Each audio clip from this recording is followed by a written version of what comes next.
परमात्मा को पाने तथा उसका वास्तविक लाभ प्राप्त करने के लिए पवित्र बाइबल में प्रमाण है कि प्रभु ने मनुष्य को अपना ही स्वरूप बनाया।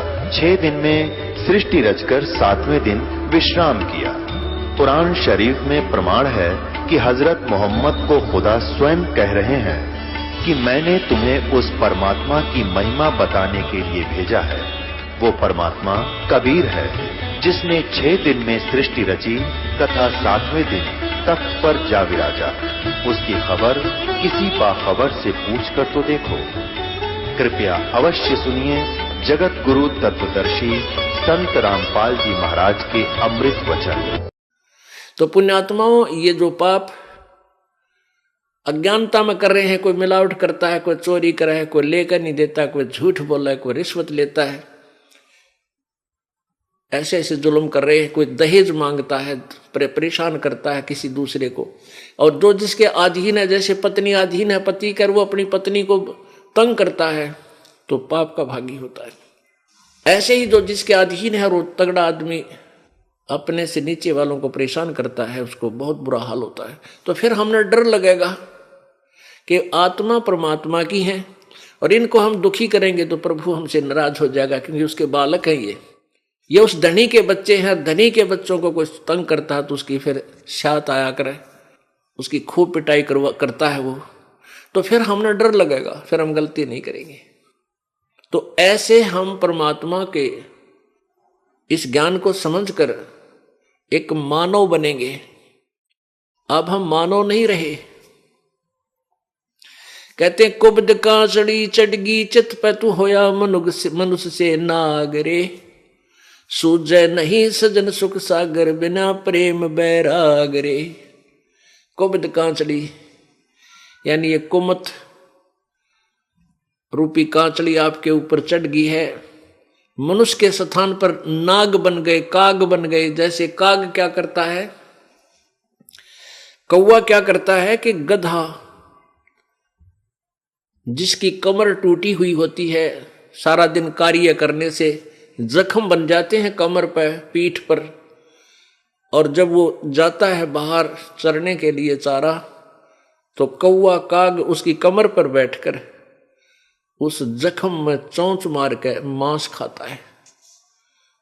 पुण्यात्माओं, आपके कोई खरोंच आ जावे और खरोंच के ऊपर कपड़ा भी लग जाओ तो आंखों में से पानी आओ, इतनी पीड़ा होती है।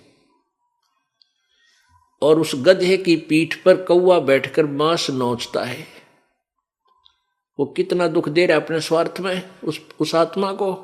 ऐसे ही जो दुष्ट आत्मा दूसरों को सताते हैं, कोई चोरी करता है, कोई ठगी करता है, कोई रिश्वत लेता है, या वैसे दबाव बनाता है, मानसिक परेशानी पैदा करता है, गालियां देता है, बुरा बोलता है, बहन बेटी को तकता है, बोल रहा था लड़ने को तैयार होता है। ऐसी दुष्ट आत्माएं कहते तू होया मनुष्य नाग रे। अब नाग बन गया, काग की तरह जुल्म करने लग गया, इंसान नहीं रहा।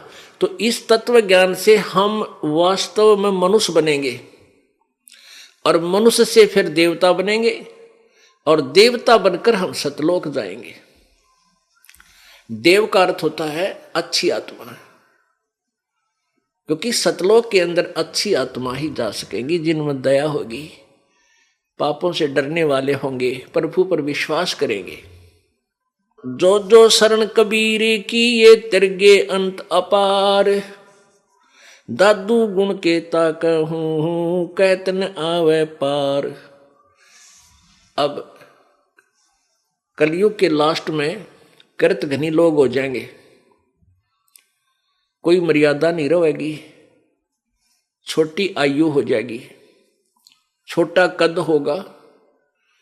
कलयुग के अंत में इस मानव की 20 वर्ष की उम्र होगी।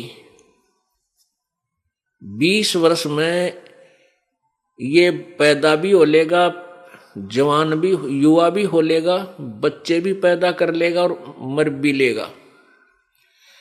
वैसे तो 15 वर्ष की रहेगी, क्योंकि 20 तो कोई एक आधा, 20 वर्ष तक तो कोई एक आधा मनुष्य जिया करेगा। जैसे आजकल लोग 100 वर्ष का हो गया वो फलाना, नहीं तो 80-90 में सबकी टिकट कट लेती है, सभी मृत्यु को प्राप्त हो जाते। उस समय फिर 15 वर्ष की उम्र में तकरीबन मर लिया करेंगे। और कद कितना होगा, ये गिट्ठ जो है इस 2 गिट्ठ का, यानी 1.5 फुट, हद 2 फुट का। और इतनी जनसंख्या हो जाएगी, इतने कृतघ्नी लोग हो जाएंगे, कोई धर्म को नहीं जानेगा, कोई मर्यादा नहीं, कति पशुओं जैसे व्यवहार, कच्चा मांस खाने लग जाएंगे। तो उस समय ये कलयुग का अंत होगा। और 5 वर्ष की लड़की की शादी हो जा करेगी और 5 वर्ष की लड़की संतान उत्पत्ति करने लग जाएगी।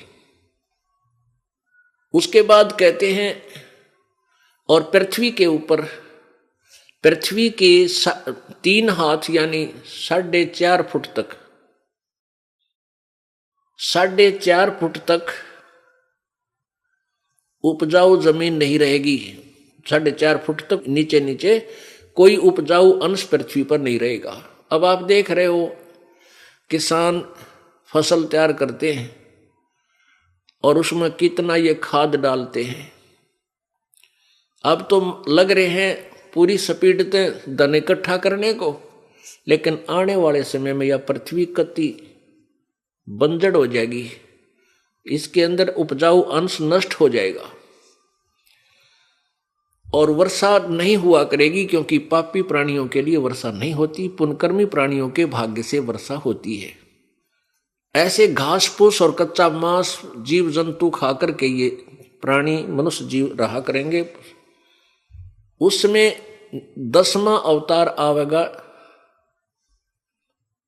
नीकलंक नाम तय, और फिर इन सब कृतघ्नियों को मारेगा, काटेगा, गर्दन काटेगा, जैसे परशुराम ने क्षत्रिय काटे थे।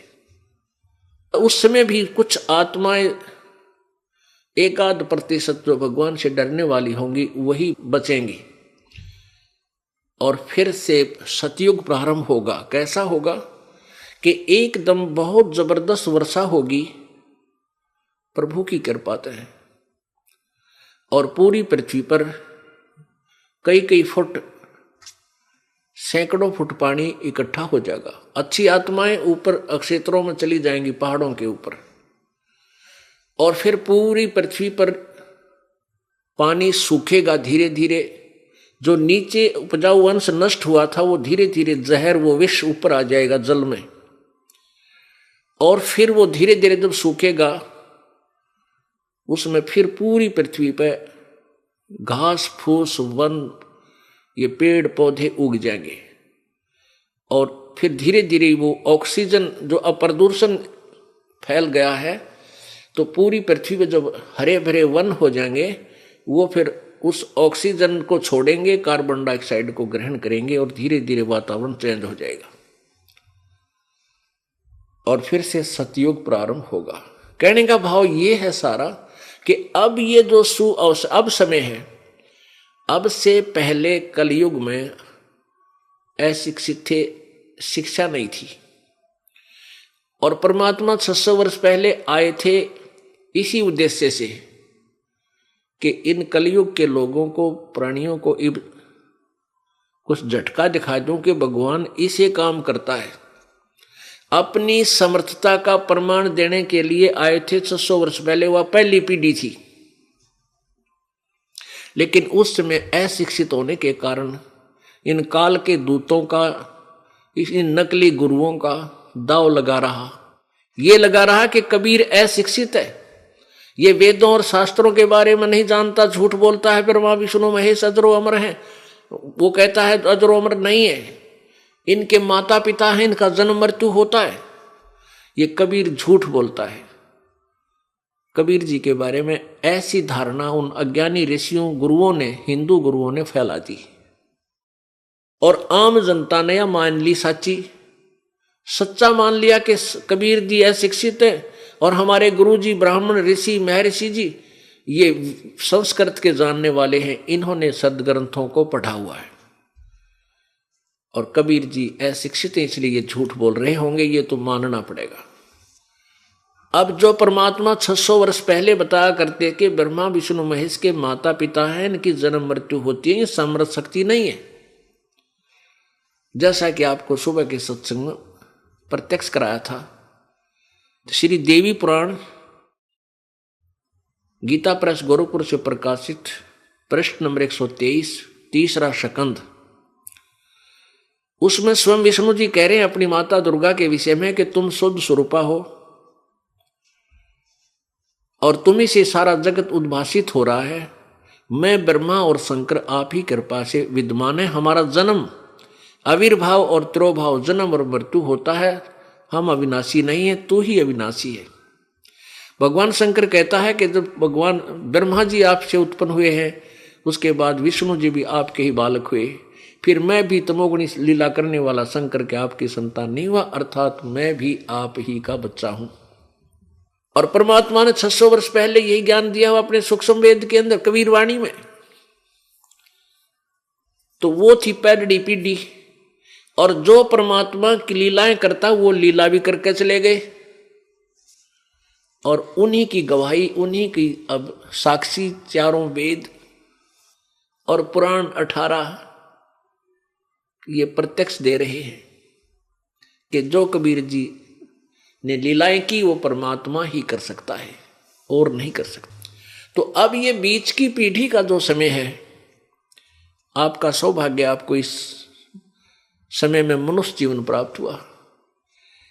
इस परमात्मा के पाने के लिए किसी विशेष जाति या मजहब की आवश्यकता नहीं, और ये नहीं समझना कि ज्यादा पैसे वाले ही पार होते हैं, धनवान या उच्च जाति वाले नहीं।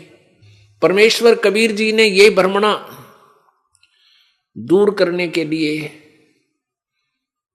और एक जुलाहा जाति में आए, और क्या कहते हैं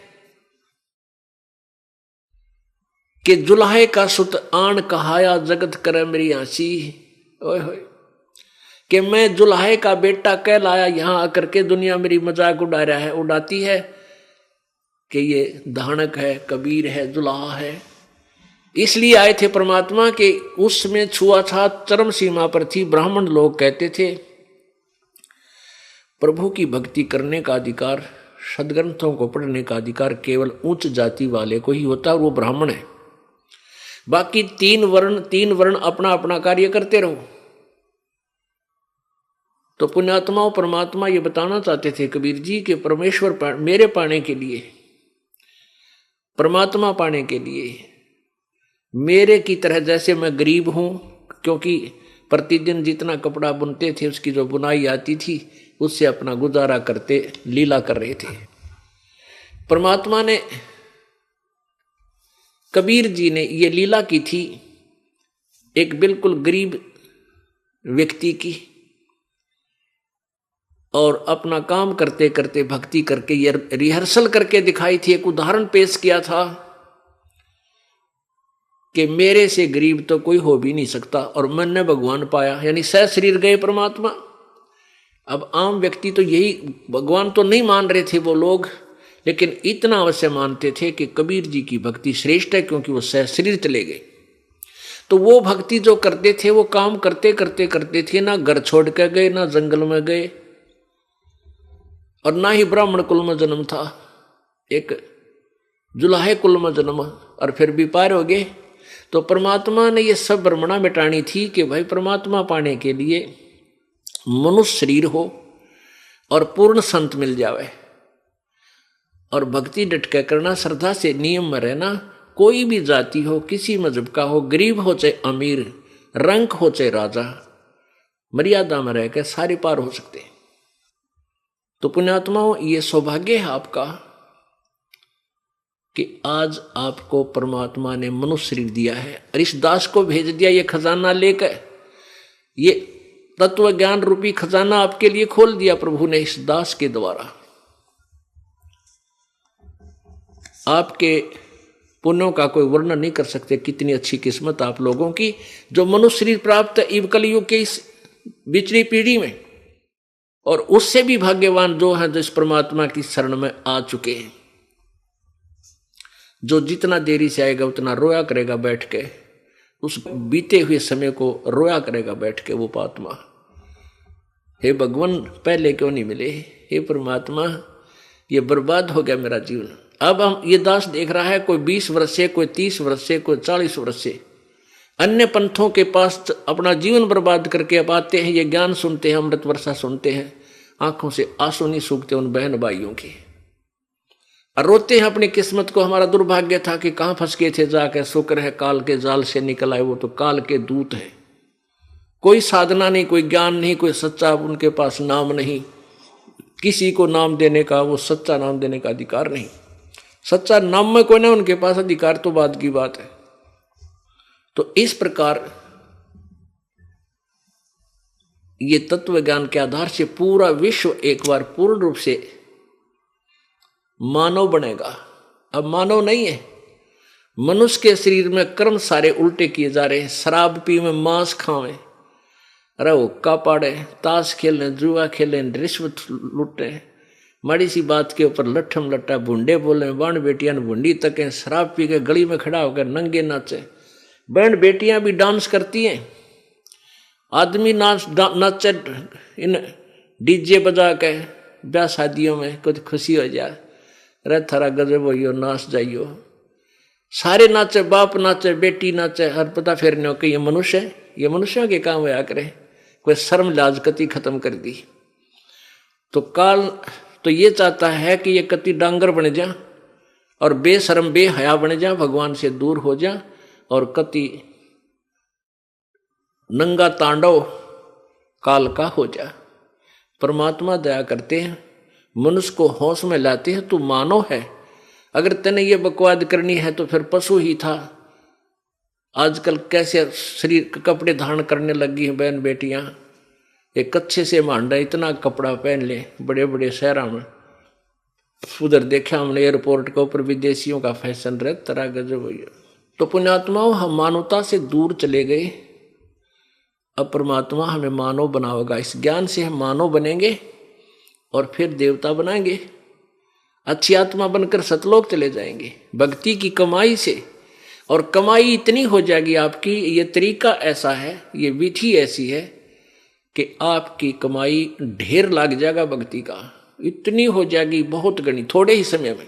और आपने इस काल का ऋण उतारना है, उस ऋण से मुक्त होकर ही आप सतलोक जा सकते हो।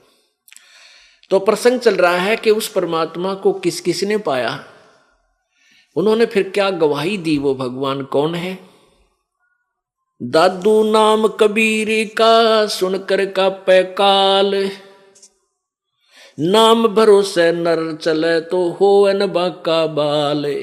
ओह, दादू साहब जी कह रहे हैं कि परमेश्वर कबीर जी का नाम सुनते ही, कबीर जी का नाम यानी वो सच्चे नाम मंत्र की जो धुन है, मंत्र की जो कमाई है, उसको सच्चे नाम को सुनकर काल भी कांपने लग जाता है। ये ब्रह्म ज्योति निरंजन जो गीता जी अध्याय नंबर 11 के श्लोक नंबर 32 में अपना स्वरूप दिखाता है, इतना भयंकर रूप, श्री कृष्ण जी में प्रवेश करके फिर उससे बाहर निकलकर, श्री कृष्ण जी से बाहर निकलकर दिखाता हुआ अपना स्वरूप, 1000 भुजा, 1000 आंखें, 1000 मुंह, 1000 हाथ, और फिर इतनी बूंदी भयंकर आकृति जिसको देखकर कांप रहा है अर्जुन, अर्जुन जैसा योद्धा भी घबरा रहा है। वो काल कबीर परमात्मा के सामने, इस नाम के सामने कांपन लग जाता है। और कहते हैं जो पुण्यात्मा प्रभु के सच्चे नाम सतनाम के सहारे चलेगी, इस सच्चे नाम को जो ये दास आपको देगा, इस नाम का भरोसा रखेगी तो उसका बाल भी बांका काल नहीं कर सकता। दादू नाम कबीर का सुनकर का पैकाल, नाम भरोसे नर चले तो हो न बाका बाल। इस नाम का पूरा भरोसा रख, विश्वास रख, और किसी की बात मां के नाम खंड मत कर देना। कबीर करता आप है दूजा ना कोई, दादू पूर्ण जगत को भक्ति दृढ़ावत सोए। दादू साहब कह रहे हैं कि कबीर करता आप है, वो आप ही करतार है, सारी सृष्टि का रचने वाला है। और कोई नहीं है, दूजा नहीं कोई। और दादू पूर्ण जगत को सत भक्ति दृढ़ावत सोई, यानी सच्चा ज्ञान वो कबीर परमात्मा ही आकर बताता है पूरे विश्व को। ठेका पूरा होवे जब सब कोई तजय शरीर, दादू काल गंजय नहीं जपे जो नाम कबीर। समय आने पर सबने शरीर छोड़ना पड़ेगा। ठेका पूरा होवे जब सब कोई तजय शरीर, क्योंकि ये ठेका हमारा, यानी जितना समय आपका वहां डिपॉजिट है, आपके पुण्य उसके आधार से आपको श्वास गिन के दे रखे, और जब ये पूरे हो जाएंगे आपको जाना पड़ेगा। फिर दादू साहब कहते हैं कि जो सच्चे नाम से जुड़ा हुआ है उसको काल नहीं पकड़ सकता, उसको काल नहीं कैच कर सकता। जैसे गरीबदास साहब जी ने भी यही प्रमाण दिया था कि धर्मराय दरबार में देई कबीर तलाक, मेरे भूले चूके हंस को तू पकड़िए मत कजाक। कबीर जी ने धर्मराज को जाकर धिक्कारा था, फटकारा था कि ओ कजाक, ए निकम्मी आत्मा, खबरदार दे मेरे कबीर जी के हंस को, जो मेरे सच्चे संत से उपदेश प्राप्त प्राणी को तू नहीं पकड़ेगा, ना उसका अकाउंट करेगा। और कहते हैं कर्म भ्रम ब्रह्मंड के मैं पर मैं करहूं नेस, जिन हमरी दोही दी सो करो हमारा पेश। तो यहां क्या बताते हैं, ठेका पूरा होवे जब सब कोई तजय शरीर, दादू काल पकड़े नहीं जपे जो नाम कबीर। कबीर परमेश्वर की महिमा से परिचित है, जो सच्चे नाम का जाप करता है उसको काल नहीं रोक सकता, उसको पकड़ नहीं सकता। आदमी की आयु घटे तब यम घेरे आए, सुवर्ण किया कबीर का दादू लिया बचाए। जो सत भक्ति नहीं करते, आन उपासना करते हैं, या भक्ति बिल्कुल नहीं करते, घूटी सूटी लाते हैं, हुक्का पाड़े, तमाकू पीवें, खावें, भांग पीवें, जब वो मृत्यु होगी तो उनको यम के दूत आकर पकड़ लेंगे। और जो परमात्मा की भक्ति करते हैं उनके निकट यम के दूत नहीं आ सकते। कबीर जी की जो भक्ति करते हैं सच्चे नाम के आधार से, यथार्थ मंत्र से। मेट दिया अपराध सब आ मिले छनमाही, दादू संग ले चले वो कबीर चरण की छाही। अब जैसे गरीबदास जी ने बताया कि परमेश्वर कबीर जी ने कहा थे, कर्म भ्रम ब्रह्मंड के मैं पल में करहूं नेश, नष्ट कर दूंगा, ऐसे मार दूंगा, यानी सारे अपराधों का नाश कर दूंगा मेरी प्यारी आत्मा का। और जिन हमरी दोही दी सो करो हमारे पेश, तू मत पकड़ना, मेरे पास भेज देना। तो यहां दादू साहब कहते हैं कि मेट दिया अपराध सब, हमारे पिछले जन्म जन्मांतर के, जब सच्ची लगन देखेगा प्रभु कबीर जी कि अब ये मेरी आत्मा मेरे अतिरिक्त किसी और इष्ट पर आश्रित नहीं रहा, यानी पति भरता पद पर जब हम आ जावांगे, हम अन व्यभिचारिणी भक्ति जब करेंगे, तब परमात्मा हमारे सब पापों को नाश कर देगा। मेट दिया अपराध सब आ मिले छनमाही, दादू संग ले चले कबीर चरण की छाही। सेवक देव निज चरण का दादू अपना जान, और भृंगी सत कबीरे ने कीन्या आप समान। दादू अंतर्गत सदा छिन छिन सुमन ध्यान, वारो नाम कबीर पर पल पल मेरा प्राण। सुन सुन साख कबीर की काल नवावे माथ, धन धन तीनों लोक में है दादू जोड़े हाथ। दादू साहब जी कह रहे हैं कि कबीर परमात्मा की महिमा जहां भी कोई परम संत सुनाता है तो काल के भी धक्का लगता है और हाथ जोड़ता है कि भगवान तो भगवान है, वो तो पूर्ण परमात्मा ही है। सुन सुन साख कबीर की, साख, साख माने महिमा, उसकी समर्थता को सुनकर, और काल नवावे माथे, ऐसे अपना मस्तक झुका लेता है जब उस प्रभु की चर्चा उसके कानों में पड़ती है। और धन धन तीनों लोक में दादू जोड़ा हाथ कबीर जी को नमस्कार करता हूं मैं। अब क्या बताते हैं, केरी नाम कबीर का यो विषम काल गजराज, दादू भजन प्रताप से ये भाग्य सुनत आवाज। कितनी अच्छी तुलनात्मक महिमा की है दादू साहेब जी ने के 21 ब्रह्मांड में ये काल ज्योति निरंजन ब्रह्म यहां की बहुत तगड़ी पावर है। अब जैसे जंगल में एक हाथी होता है, वो अन्य प्राणियों से तो बहुत तगड़ा, उसके सामने कोई टिकन वाला नहीं, लेकिन शेर के सामने जब शेर गरजता है, दहाड़ मारता है तो लीद कर देता वो हाथी और चिंगाड़ मार कर भाग लेता। दूर से भी आवाज सुन लेता है तो दहाड़ सुनता है शेर की। तो परमात्मा दादू साहब कहना चाहते हैं कि ये काल भी कोई छोटी शक्ति नहीं है। जो ब्रह्मा विष्णु महेश जैसी महापुरुषों के इन शक्तियों को भी रोबोट से चला रहा है, इनकी रेल बना रहा है, वो कितना पावरफुल होगा। आप जी को तो एक पित्र भूत विरान माटी कर दे आपकी तय, और वो ब्रह्मा विष्णु महेश तो बहुत शक्ति है, वो तो क्या कर दें आपके साथ। और उनको भी वो काल ऐसे घुमा रहा, नचा रहा है, और वो कितनी शक्ति होगी, जैसे हाथी समझ लो, ये हाथी है। और कबीर परमात्मा को बब्बर शेर समझ लो। कहते हैं केरी नाम कबीर का विषम काल गजराज, दादू भजन प्रताप से यू भाग्य सुनत आवाज। भागत सुनत गाज। अब जैसे केरी तो कबीर परमात्मा को तो केहरी यानी बब्बर शेर समझो, यानी उस परमात्मा की भक्ति शक्ति, उसका नाम सिमरन, बब्बर शेर समझ लो।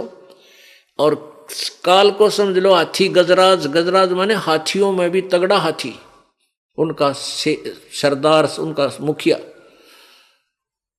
और नाम की इस कबीर परमात्मा की भक्ति का आगे वो नु डांक ठोक दे, भाग जाता, दौड़ जाता है, दूर हो जाता है। केरी नाम कबीरी का विषम काल गजराज, दादू भजन प्रताप से ये भाग्य सुनत आवाज। एक पल नाम कबीरे का दादू मन चितलाए, अष्टि के असवारे को स्वान काल नहीं खावे। अब किसी तुलना की है अपने परम पिता परमात्मा कबीर जी की शक्ति की, कि जो प्यारी आत्मा, जो पुण्यात्मा परमात्मा कबीर जी की शरण में आगे हैं पूर्ण संत के द्वारा। वैसे नहीं कबीर पंथी कर ना जाने कितने, उनका नहीं कोई, उनको वहां वो कबीर पंथी नहीं है, वो कबीर जी की शरण नहीं है, क्योंकि उनके पास वो मंत्र नहीं है जिससे काल डरे। इस पृथ्वी पर वर्तमान में इस दास के अतिरिक्त किसी के पास अधिकार नहीं है ये सच्चा नाम देने का, सत्य नाम देने का और सार नाम देने का। और ये ज्ञान किसी के पास नहीं है, ना कबीर पंथियों के पास है, औरों के पास तो होगा ही कहां। तो इसके अतिरिक्त किसी के पास भी ये नाम नहीं। तो इस नाम की कितनी महिमा है। जिसने परमात्मा कबीर जी का सच्चा नाम ले लिया इस दास के द्वारा, तो वो कितना काल की पहुंच से कितना दूर हो जाता है, कितना ऊपर उठ जाता है। जैसे हाथी के ऊपर बैठे किसी व्यक्ति को और कुत्ता हानि नहीं पहुंचा सकता, हाथी पर बैठे हुए व्यक्ति को कुत्ता श्वान कुछ भी हानि नहीं कर सकता, वो चाहे बेशक भौंकता रहे। तो पुण्यात्माओं, आप जी जो परमेश्वर कबीर जी की शरण में आगे हो, आप समझ लो हाथी पर बैठ गए और काल की पहुंच से कितना दूर हो गए। काल को कुत्ते की श्वान की संज्ञा दी है। अब समझ लो कि श्वान, काल तो श्वान है, कुत्ता है, और आप हाथी पर बैठ गए। ये आपका कुछ नहीं बिगाड़ सकता। हाँ, यदि आप ही हाथी से नीचे उतर जाओगे तो पिंडी पाट देगा आपकी जाति। हाथी से उतरने का अर्थ है कि आपने यदि नाम तोड़ दिया, नाम टूट गया, तो परमात्मा की ओट हट गई। वो शरण थी, वो आड़ थी, जो सहारा था, मालिक ने वापस ले लिया। फिर तो काल आप पर खाओगा। तो इसलिए परमात्मा को हमने समझना है और उसके ज्ञान के आधार से हमने चलना है। पल एक नाम कबीर का दादू मन चितलावे, हाथी के असवार को स्वान काल नहीं खाए। सुमरत नाम कबीर का कटे काल की पीर, दादू दिन दिन ऊंचा होवे है परमानंद सुख सीर। परमात्मा के कबीर जी के सच्चे नाम का जाप करने से कटे काल की पीड़, ये काल के द्वारा दी गई यातनाएं जो दुख आपको दिए जा रही हैं सब समाप्त हो जाएंगे। और दादू पल दिन दिन ऊंचे होवे, यानी प्रतिदिन आप की भक्ति बढ़ती चली जाएगी और आपका उत्थान होने लग जाएगा, आपके संकट कटने लग जाएंगे। और फिर परमानंद सुखसीर, परमानंद यानी सबसे श्रेष्ठ आनंद सतलोक में आपका सीर होगा। सीर माने वहां आपका स्थान होगा, आपका हिस्सा होगा, आपका भाग होगा, पार्ट होगा, आपका वहां पर स्थान बन जाएगा, उसमें आपका सीर हो जाएगा, आपका पार्टनरशिप हो जाएगी, यानी आप वहां के भागीदार हो जाओगे, सतलोक के सुख के भागी हो जाओगे, सतलोक चले जाओगे। आगे कितनी प्यारी व्याख्या की है आदरणीय दादू साहिब जी ने परमात्मा की। और संत सब कूप है और केते झरीता नीरे, दादू अगम अपार है ये दरिया सत्य कबीरी। ओह, कहते हैं कई क्या कहते हैं भक्तजन कि एक हमारे गांव में एक संत था, उसने ऐसा चमत्कार कर दिया। हमारे वहां एक बाबा जी था, उसने ऐसा कर दिया। और कहते हैं उन्होंने ऐसा चमत्कार कर दिया। तो उसके विषय में क्या बताते हैं कि जैसे भगवान विष्णु जी, भगवान शिव जी, श्री राम जी, श्री कृष्ण जी, ये भी राम हैं, ये भी साहब हैं, ये भी शक्ति युक्त हैं, ये भी मालिक हैं कुछ क्षेत्र के, और इनमें भी शक्ति है मिलती जुलती भगवान वाली। अब जैसे भगवान श्री कृष्ण जी अर्थात विष्णु जी ने राजा मोरध्वज का पुत्र ताम्रध्वज को आरे से चरवा कर बीचों बीच कटवा दिया, लड़का मर गया ताम्रध्वज, और फिर जीवित कर दिया। अब ये शक्ति उनमें भी है, लेकिन श्री कृष्ण जी अपने सगे भाणजे अभिमन्यु को जीवित नहीं कर सके, जो कि महाभारत के युद्ध में प्रथम जन्म मृत्यु को प्राप्त हो गया और पांडवों का कुल नाश हुआ था। और श्री कृष्ण की बहन सुभद्रा का वो पुत्र था, अर्जुन का बेटा, श्री कृष्ण का सगा भांजा, और नहीं जीवित कर सके क्योंकि अभिमन्यु का जीवन शेष नहीं था। उसका इतना ही जीवन था, इतनी श्वास थे, और मोरध्वज के पुत्र ताम्रध्वज का जीवन शेष था, श्वास शेष थे, आयु शेष थी, इसलिए वो उसको जीवित कर सके। अब ऐसे तुलना कर रहे हैं दादू साहेब। और संत सब कूप हैं केते झरीता नीर, दादू अगम अपार है ये दरिया सत्य कबीर। जैसे कुछ तो ऐसे संत समझो थोड़ी बहुत राहत देते हैं, जैसे कुआं होता है, वो कुआं एक परिवार का काम चला सकता है, 2 परिवारों का काम चला सकता है सिंचाई में, जैसे ट्यूबवेल लगा लिया या वैसे। और केते झरीता नीर, जैसे झरना बहता है, वो कुछ क्षेत्र को राहत दे सकता है, बस वो भी दे सकता है राहत, लेकिन कुछ क्षेत्र को।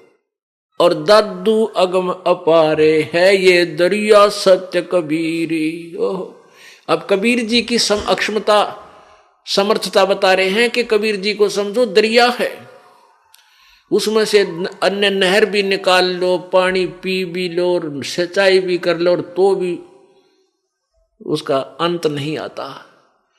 तो ऐसे समर्थ ये कबीर जी हैं। अपने आत्माओं,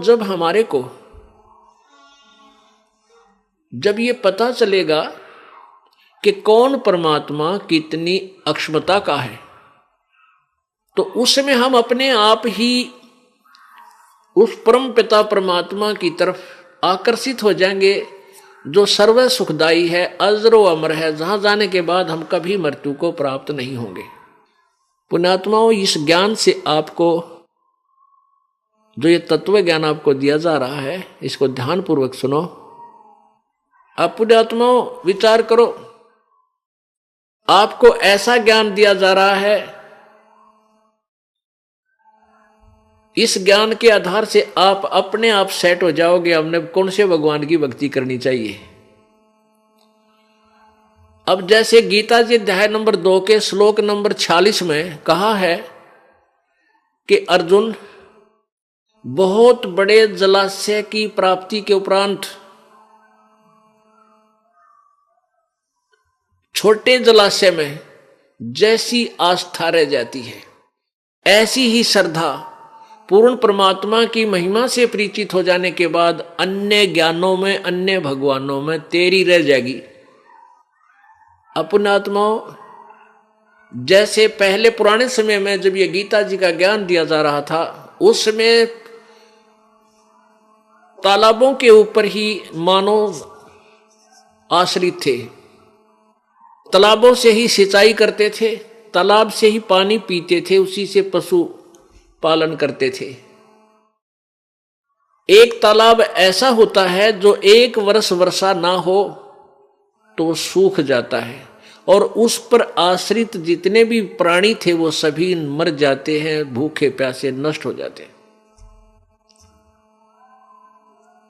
और जो व्यक्ति ऐसे तालाबों पर आश्रित हैं, जिन वर्षा हो जाती है, उनमें पानी आसपास के ऊंचे क्षेत्रों का आके वो भर जाता है, एक वर्ष काम चलाऊ सरकार वो काम चला देती है। और उस व्यक्ति को कोई इतना बड़ा सरोवर मिल जा, इतना बहुत बड़ा जलाशय मिल जावे जिसमें 10 वर्ष वर्षा ना हो तो भी उसके पानी का समाप्ति नहीं हो, जल समाप्त ना हो, तो कहते हैं उस व्यक्ति की आस्था जो उस बहुत बड़े जलाशय की प्राप्ति के उपरांत उस छोटे जलाशय में रह जाती है, कितनी रह जाती है? वो छोटा जलाशय उसको बुरा नहीं लगता, क्योंकि वो उसमें भी जल है पर काम चलाऊ है। और इतना बड़ा जलाशय, इतना बड़ा जोड़ मिल जाए, झील मिल जावे, तो उसके किनारे जा बैठेगा, फिर वो छोटे जलाशय को त्याग देगा, क्यों तो काम चलाऊ है, आप भी सूख कर हम भी मरेंगे इसकी शरण लेकर। तो इस प्रकार जब आपको पूर्ण परमात्मा कबीर जी की अक्षमता का पता लग जाएगा, ये कितने समर्थ हैं, इनसे हमें क्या सुख होगा, और ब्रह्मा विष्णु महेश और ब्रह्म और परब्रह्म से हमें क्या लाभ हो सकता है, कितना ये हमें राहत दे सकते हैं। और जब ये पूर्ण ज्ञान आपको हो जाएगा, सबकी सतीथि से आप परिचित हो जाओगे, फिर अपने आप आपकी आस्था कबीर परमात्मा में उस बहुत बड़े जलाशय की तरह आप पे चिपक जाएगी। ब्रह्मा विष्णु महेश हमने बुरे नहीं लगेंगे, ब्रह्म परब्रह्म बुरे नहीं है, क्योंकि उनमें भी कुछ गुण है। जैसे छोटे जोड़ में तालाब में पानी था, वो भी काम चला दे, लेकिन उस सरोवर के बराबर नहीं है, उस झील के तुलना में नहीं है। फिर उसी पर जाकर रुक जाएंगे, उस तालाब की तरफ झांका भी को नहीं आके, देखें भी नहीं वहां आकर के, उसके किनारे जा बैठेगा, क्योंकि पहले ऐसे ही बसा करते थे उस समय की। तो एक उदाहरण हमने लेना है। तो उसी तरह दादू साहब कह रहे हैं, और संत सब कूप हैं केते झरीता नीर, दादू अगम अपारे है दरिया सत कबीर। ओह, अब कुछ संत तो कुएं समझ लो, उनमें भी थोड़ी बहुत काम चलाओ राहत वो दे देते हैं, और कुछ जरीता नीर यानी झरने, जो पानी ऊपर पर्वत पहाड़ा में तो फूट फाट का आ जा, थोड़ा बहुत नाला बनकर चल पड़ा आगे जाकर, वो भी कुछ काम सहारा दे देता है। और दादू अगम अपार है यो दरिया सत कबीर। ओह, अब अपने भगवान को, कबीर जी को आप आपस समझ जाओगे ये कितना समर्थ है। अब ही यानी इसी जन्म में तेरी सब मिटे, अब ही तेरी सब मिटे ये जन्म मरण की पीरी, श्वास उ श्वास सुमर ले दादू नाम कबीर। इसी जन्म में, इसी जीवन में, आपके इस मनुष्य जीवन में सच्चा गुरु मिलते ही सच्ची भक्ति करेगा तू, इस जन्म में तेरी जन्म मृत्यु का युग दुख समाप्त हो जाएगा। उस कबीर परमात्मा के द्वारा दिए गए सच्चे नाम का श्वास उश्वास से तू नाम जाप करता रहिए। कोई सरगुण में रीझ रहा, कोई निर्गुण ठहरावे, दादू गत कबीरी की मुझसे कहीं ना जावे। कोई तो निर्गुण बतावे, कोई सरगुण कहते ही नमराजी हो रहे हैं। और उस परमात्मा की महिमा तो मैं बोल भी नहीं सकता, यानी निर्गुण सरगुण और सब कुछ उसी की सत्ता है, उसी की कृपा है, वही समझा सकता है, उसकी महिमा हम नहीं गा सकते। जिन मोह को निज नाम दिया सोए सतगुरु हमार, दादू दूसरा कोई नहीं ये कबीर सिरजनहार। पुण्यात्माओं, पवित्र चारों धर्मों के पवित्र सदग्रंथों ने आपके समक्ष पहले सत्संग में प्रमाणित कर दिया गया आपको कि परमात्मा मनुष्य जैसा है, सह शरीर है, उसका नाम कबीर है। अब आपके समक्ष दो पुण्यात्माओं ने, जिन्होंने परमात्मा पाया, उन्होंने आपके समक्ष उनकी साक्ष दे दी, साक्षी दे दी, गवाही दे रहे हैं कि कबीर भगवान है। वो जुल्हा काशी में आया था, वही परमात्मा है और वो समर्थ शक्ति है। हमने आंखों देखा है, उनको परमात्मा मिला है।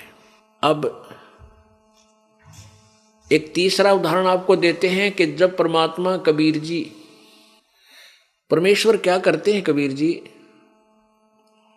एक युग में, जैसे सतयुग, त्रेता, द्वापर और कलयुग में, प्रत्येक युग में एक जीवन तो ऐसा जीते हैं, पूरी लीला करते हैं, बालक रूप धारण करते हैं, फिर धीरे धीरे बड़े होते हैं, फिर अपना पूरा ज्ञान प्रचार करके लिपिबद्ध करवा के फिर वो अंतर्ध्यान हो जाते हैं, सहस्री चले जाते हैं। वो नाम उनका पूरे उस युग में चलता है, उसी नाम से उनकी महिमा गाई जाती है। और कुछ ऐसी लीला करते हैं, कहीं जाकर के साधु रूप बनाकर, संत रूप बनाकर कहीं लीला करने लग जाते हैं। ऐसे कबीर जी एक बार लीला कर रहे थे, एक अपना तत्व ज्ञान अपनी प्यारी आत्माओं को समझा रहे थे, उनको सुख देने जाते हैं, उनके गुरु बनते हैं, नाम देते हैं, फिर उनके सुख देते हैं, दुख दूर कर देते हैं। फिर वो प्यारी आत्मा अपने परमात्मा की पूरी सेवा करते हैं साधु संत रूप में। ऐसे ही परमात्मा कबीर जी एक नगर में गए हुए थे और वहां कुछ भक्तों ने उपदेश लिया हुआ था, दीक्षा ली रखी थी। और घर एक ही गांव में, एक नगर में 3-3, 4-4 दिन परमात्मा 5-5 दिन रुक जाते थे। सभी भक्त अपने अपने घर में आहार करवाते थे, सत्संग करवाते थे, अपने परमात्मा के चरण रखवाते थे, क्योंकि प्रत्येक समय में परमात्मा अपने पुण्यात्माओं को अपनी शरण में लेने की अलग अलग विधि अपनाता रहता है। तो जिस भी भक्त का नंबर आवे, गुरुजी आवेंगे, भक्त आवेंगे तो बहुत अच्छा भोजन बनावे, देसी घी का हलवा बनावे और खीर बनावे। उसी नगर का एक बहुत बड़ा चौधरी, यानी बहुत बड़ा धनी व्यक्ति, बहुत प्रभावशाली व्यक्ति, मलुक राम जी, वो मलुक राम जी जब सुबह फ्रेश होने के लिए सैर सपाटे को जाता और वापस आता, तो वापस आता तब उसने क्या देखता कि किसी ना किसी घर में हलवा बनाने की महक उठ रही होती है। हलवे की महक बहुत गजब की, वह दूर तक जाया करे। तो वो देखता भाई आज इस घर में हलवे की महक उठी थी, कल दूसरे में, परसों तीसरे में ऐसे हो रही। उसने पूछा किसी से, भाई ये क्या क्या कारण है, ये इन घरों में इसी के खुशी मनाई जा रही है, रोज हलवे बने देसी घी का। तो किसी ने बताया कि इनके गुरुजी आए हुए हैं, उसकी खातिरदारी में, उनकी सेवा में ये ऐसा कर रहे हैं। तो मुलुकदास जी ने सोचा, ला देखो उस गुरुजी ने किसी ने ऐसे कान भर दिए कि ये मस्टंडा रहा है, यहाँ पर रोज हलवे पाड़ा है और मूर्ख बना रहा है, अपने नगर ने, अपने गांव ने ठग के ले जाएगा। भगता ने बोला ने ऐसा आदमी दिखे है। तो उस चौधरी साहब ने सोची, ला देखूं इस गुरुजी में क्या खासियत है। परमात्मा बैठे थे चारपाई पर गुरुजी रूप में, और भक्त आसपास 10-5 बैठे थे, कुछ सेवा कर रहे थे। अब चौधरी साहब को सब जाने थे, उसकी बड़ा प्रभाव था, तो भगत जन एक तरफ हो गए, उसको आने दिया चौधरी जी को। मलुक राम जी कहने लगे, रहे कौन है तू? वो भगत बोले, जी हमारे गुरु जी है। मुल्क राम कहने लगा, तू अपना करके क्यों नहीं खाता भाई, कि मैं धंधा करया करे, अच्छा जवान दिखा है, हस्त पूरा स्वस्थ शरीर तेरा, हष्ट पुष्ट है, तू काम करके खाया कर, क्यों दुनिया को गुमराह कर रहा है, क्यों ठगी करके खाता है? तो कबीर परमात्मा बोले, चौधरी साहब मेरे को परमात्मा बिना किए बिना धंधा करे दे रहा है, तो मैं क्यों करूं, मैंने क्या आवश्यकता धंधा करने की? चौधरी साहब बोला, वो मुझे क्यों नहीं देता बिना किए? परमात्मा कबीर जी बोले, तेरा विश्वास को ना भगवान का, इसलिए ना देता तेरे थे। बोला अच्छा, मैं विश्वास करके देखूं, हाथ पाथ रख के बैठ जाऊं, कहीं दे देगा मुझे भगवान भोजन? परमात्मा बोले, अवश्य देगा जब तू विश्वास करेगा तो।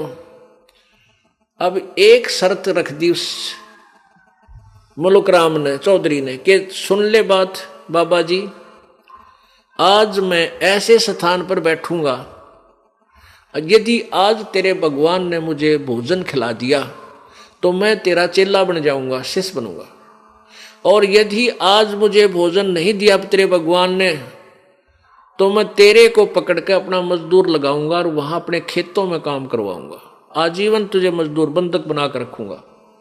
मंजूर है? परमात्मा बोले, कति मंजूर है, पूरा मंजूर है, मुझे स्वीकार्य है। अब क्या हुआ कि मलुकदास चौधरी साहब अपने खेतों से दूसरे साइड में, जो उनके खेत थे उसकी बजाय दूसरे गांव की तरफ सीमा से पार जाकर और एक घने जंगल में एक वृक्ष के ऊपर चढ़ कर बैठ गया, कि देखता हूं आज मुझे यहां कौन रोटी खिला देगा। अब कहते हैं, सोचल छिद्र मैं करूं अपने जन के काज, परमात्मा कबीर जी कहते हैं, अपनी प्यारी आत्मा को ना जाने क्यों किस प्रकार शरण में ले लूं, के लीला करके। तो वहां उस जंगल में, उस वन में ये गडरिये थे, भेड़ बकरी चराने वाले, उनमें 2-4 वो गायें भी रखते थे। उनका कोई त्योहार था, वो कहने लगे, भाई खीर बना लो, आज अपना त्योहार है। उनने एक व्यक्ति 2 की ड्यूटी लगा दी कि भाई तू यहाँ खीर बना ले, दूध निकाल ले गौओं का, और हम इन बकरियों को आगे चरा लेते हैं थोड़ा दूरी पर जाके, फिर हम यहीं आ जावांगे दोपहर के समय। तो उन्होंने क्या किया, उसी वृक्ष के नीचे वो खीर का पतीला चढ़ा दिया, चावल डाल दिए, दूध गिर दिया, लकड़ दिए बाल। अब क्या हुआ, थोड़ी सी देर में उन्होंने क्या देखा कि उसी रास्ते से कुछ घोड़ों पर सवार व्यक्ति आ रहे हैं। उन जंगल में रहने वाले व्यक्तियों को पता होता है कि ये घोड़े पर जो ऐसे आते हैं व्यक्ति, ये डाकू होते हैं। वो डाकू थे 10-12 घोड़ों पर। अब वो जो खीर बना हुए थे वह तो भाग गए, अक मारेंगे हम ना भाई, वो तो भाग गए दूर। और उसी वृक्ष के नीचे आकर के वो सभी घोड़ों वाले डाकुओं ने वहां अपने घोड़े रोक दिए, और वहां देखा कि एक बहुत बड़े पतीले में और कोई वस्तु उबल रही है। एक उनमें से एक ने कहा कि देखियो इसमें क्या है। एक ने उतर कर देखा घोड़े पर, तो उसमें खीर इतनी बढ़िया, और वह भूख लाग रही डाकुआ ने। कहने लगे, अपने उस्ताद से कहा कि उस्ताद इसमें तो खीर है बहुत बढ़िया और भूख भी लग रही है, आ जाओ नीचे। तो वो कहने लगा, एक उनमें समझदार सा बोला, रहा नू तो देख लो, कि कोई हमने मारने के लिए साजिश रच गया और इसमें कोई जहर गिर गया, गिर डाल दिया हो, इसका परीक्षण कर लो किसी पशु पक्षी ने खुआ के।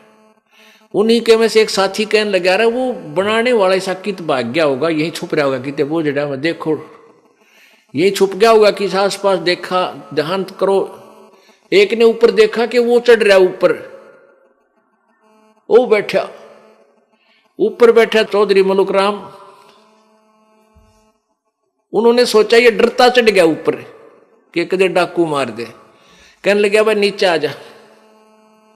अब मलुक राम ने बेरा नहीं था ये डाकू हैं, उन्हें सोचा राह चलते होंगे। ने बोला मैं ना उतरू नीचे। ने बोला रा नीचा हमने एक जरूरी काम है तेरे तक। ने बोला ना हूं मैं नीचे। नहीं आओ तो कहने लगे मार रहे इसके गोली। ने बोला गोली मत मारियो नीचे आ जाऊंगा। वो नीचे आ गया। नीचे आ गया तो उन्होंने क्या किया कि उस जो पतीला ढक रखा था कि उसका ढक्कन, उसका ऊपर खीर निकाली और कहने लगे ले इस खीर न खा, अब खाओगा तो यो मर लेगा जब मिला रखा होगा तो मलुक राम कहने लगा कि ना खाऊं खीर, मैं ना खाऊं खीर। उनका पक्का विश्वास हो गया कि इस दुष्ट ने इस समय कि मैं मिला रखा है जहां तो ना खाता इसलिए नहीं खा रहा। उसका दो मारे जूत घेर के न बोले खा खीर, दे मुक्या दे लाता हूं छिड़ा पहला तय। और बोले तेने पता हम कौन है? डाकू है डाकू। अब डाकू सुनते उसका कलेजा हिल गया चौधरी साहब का, और हाथ जोड़े अंदर अंदर प्रार्थना करे। वो पिटे ना जब ने कहे हे महाराज जीवन आज बचा लो, आते ही आपकी शरण ग्रहण करूंगा, आपका नाम लूंगा, शायद आजीवन तेरी भक्ति करूंगा। भीतरे भीतरे पक्की आंबर वाली परमात्मा ने कूट छेद के अब उसने खीर खाई। खा खीर, अब खा और खा, कति फुल कर दिया और आध घंटा वहां बिठा कर रखा कि मरेगा तो आध घंटा मर लेगा। जब नहीं मरा उसने सारी कहानी बता दी कि तुमने तुम्हारा नाश कर दिया, मैं तो न्यू छुप कर बैठा था, आज मेरी एक बाबा जी की शर्त लाग रही थी, मैंने कुछ नहीं मिला, बनानी गए भागे। तब उन डाकुआं का पेटा भर गया कि भाई ठीक आदमी तो यो ऐसा नहीं था। उनने वह खीर बाद में खाई, उसको मारी ला तक भागी दौड़ जाते यहां से, वो भाग गया। अब भागता सीधा अपनी जान बची, लाखों पाए, लौट के बुद्धू घर को आए। आते ही कबीर परमात्मा के पास पहुंचा और चरणों में गिर गया। कबीर जी बोले, परमात्मा बोले चौधरी साहब भगवान ने कुछ करी सेवा तेरी, कुछ भोजन आहार कराया? ने बोला जी तेरा भगवान तो मार मार खीर खिलावे है कि आपका भगवान तो पक्का है मार मार खीर खिलाता है भगवान। तो परमात्मा कहते हैं बेटा तेरा या चौंध लाग रही थी, भगवान जो चाहे सो कर सकता है। और आपने हमारा ज्ञान सुना नहीं, मैं क्या बताता हूं, मैं ये कहता हूं काम भी करो और भक्ति भी करो। भाई आप तो अपनी घिसी पिटी थूरी से सोच लेते हो कि तू मस्टंडा है बैठकर खाता, नहीं, मेरे जितनी मेहनत तू नहीं कर सकता जो मैं कर रहा हूं। और किस मेरा क्या उद्देश्य है अब परिचित होगा। फिर चौधरी साहब ने नाम लिया और मलुक राम चौधरी से मलुक दास कहलाया, क्योंकि पहले तो आदमी जब तक भगवान से परिचित नहीं होता, ज्ञान से परिचित नहीं होता, तो सातवें आसमान पर उसकी बुद्धि रहती है। उसमें 100 विकार, अभिमान, जाति का, धन का, शक्ति का, अपनी ताकत का, पता नहीं कितने गोबर भरे रखे।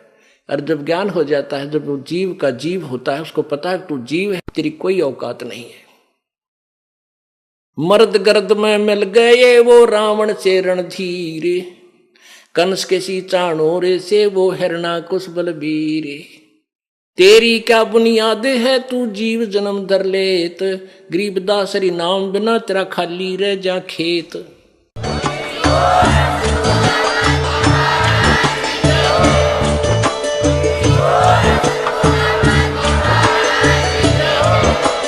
आप सुन रहे थे जगत गुरु तत्वदर्शी संत रामपाल जी महाराज जी के मंगल प्रवचन। अधिक जानकारी के लिए विजिट कीजिए हमारी वेबसाइट www.jagatgururampalji.org। संत रामपाल जी महाराज जी के शुभ आशीर्वाद से पूरे विश्व भर में 500 से भी ज्यादा नाम दीक्षा केंद्र हैं, जिन पर संत रामपाल जी महाराज जी द्वारा ऑनलाइन निःशुल्क नाम दीक्षा दी जा रही है। अपने नजदीकी नाम दीक्षा केंद्र का पता करने के लिए संपर्क करें 8222880541।